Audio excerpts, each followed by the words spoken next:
Okay, you were asking Martha about creating groups. Go into Tools. This is your home page. Go into Group Tools. Click into Groups. After you click into Groups, you want to add a group. Click into Teams, whatever the number is that you have over there. Add Group. Okay, so you can call it Group 11. Doesn't matter what the number is. Group 11. Save.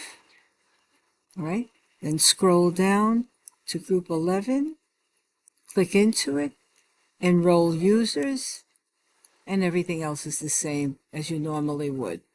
All right, okay, and then you click save. All right, any other questions, just send me an email. Thanks. Bye-bye.